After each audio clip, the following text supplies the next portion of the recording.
Hey everybody, it's Joe, Redneck Collector, coming at you with another video. I wanted to show off some things that I had waiting on me when I came home from the National, along with some, not necessarily pickups from the National, but I got the items at the National when I was hanging out with my buddies at the Airbnb. And that was, I'd worked out a trade with my buddy Dan a while back on a Jim Palmer 66 Topps rookie card. And we'd worked out a trade for this awesome 8x10 Larry Doby with the Yours Truly auto on it. And I did not have a Doby autograph, so this was really, really cool. And I got a chance to finally pick it up while we were staying together at the show in the Airbnb. And I just wanted to show it off. I'm gonna get this, maybe just a simple frame, but definitely some way to show it off in my collection here behind me on the shelving unit. So that was really cool. Super happy to get that. Then also, I've talked about my buddy John before. He's a Bob Gibson super collector. So the bonus of being friends with John is he's a great dude, but he's got this awesome collection, and he does upgrade from time to time. And usually he lets me be one of the ones that have dibs on anything he's upgrading. So he upgraded his 1970 Transagram Bob Gibson to, I believe it was a 4. So he had this one in the collection, and he always treats me fair. He sold it to me for what he paid for it. So did not have any Transagrams in my collection, let alone this beautiful Gibson. See, it's the blank back. So very, very cool. Thank you, John, for the deal on that. Happy to bring that home. So I had some other things waiting for me in the mail. I don't think I've shown, at least the first two. I don't think I've shown these. I may have talked about it, but I haven't shown it. It's a 1963 Jello Mickey Mantle. It's got some pinholes in it. It's well loved, but for the price of a blaster, I bought that for $20 on eBay. So you know what? I'll take a Playing Days Mick for 20 whole doll hairs. So it was very cool. Had that waiting on me. Had this 1967 Topps Venezuelan Kenny Boyer. The super clean back. You know, a lot of these were pasted into albums like so many other Venezuelans, and this one, super clean. Another eBay find. I think I gave like $22 for this guy, plus shipping and handling, whatever that ended up being, like maybe 26 bucks. Now the next one, pretty good find for me. Another one of my eBay finds, one that I'm pretty proud of myself on it. And I liken it to, I talk all the time about, I spend too much time looking at eBay. That's part of this, just self-admitted, I probably have an addiction to eBay, but it does yield finds like this. And the reason I think I picked this one out is I kind of liken it to duck hunting. I've duck hunted for years, and I'm a redneck, right? So driving down the road, I see ducks at 200 yards, and I'm like, oh, them are big ducks, them are mallards. And somebody's like, how in the world can you tell? And I'm like, well, you spend years and years staring up in the sky, and you get to tell the difference between mallards and wood ducks and big ducks and diver ducks and teal and everything else by just how they move in the sky. And it's just repetition, right? It's staring. Well, eBay is kind of the same thing looking at cards. And in this case, I love the 1966 Topps set. I've said it a million times. And I've really gotten into the 66 Topps Venezuelans as well. So scrolling through eBay, and I see a card that is listed by somebody who you could tell is not a card seller, but they're selling off a collection of this player.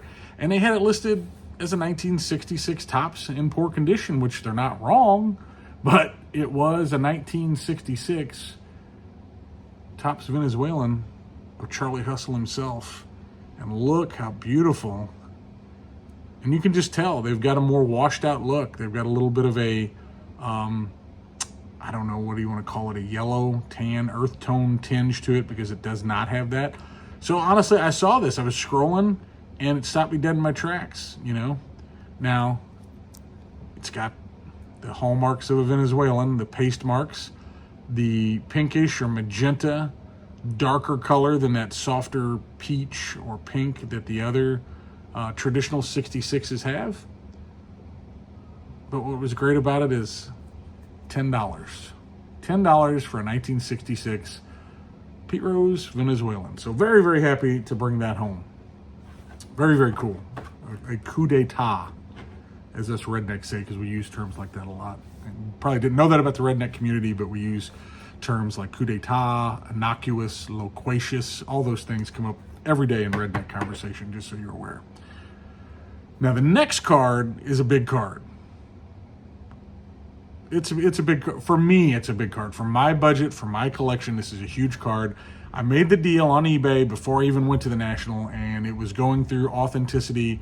I actually had 2 cards going through Authenticity while I was at the National. I talked about the one a lot, and of course, it didn't pass Authenticity. So those of y'all that know about that one, I really thought that was going to be another coup d'etat. I thought it was great. It did not pass Authenticity. So it was a deal, but apparently it wasn't really a deal if it wasn't authentic. So I have my doubts about whether or not they got it right. But, you know, they saw the card, I didn't. I have to trust in them, I guess.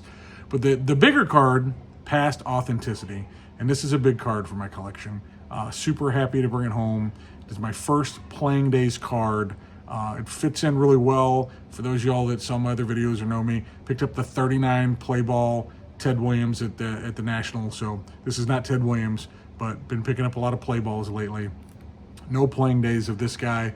The other huge name, from the late 30s, 40s, and early 50s. How about a 1940 play ball, Joe DiMaggio? Joltin' Joe himself.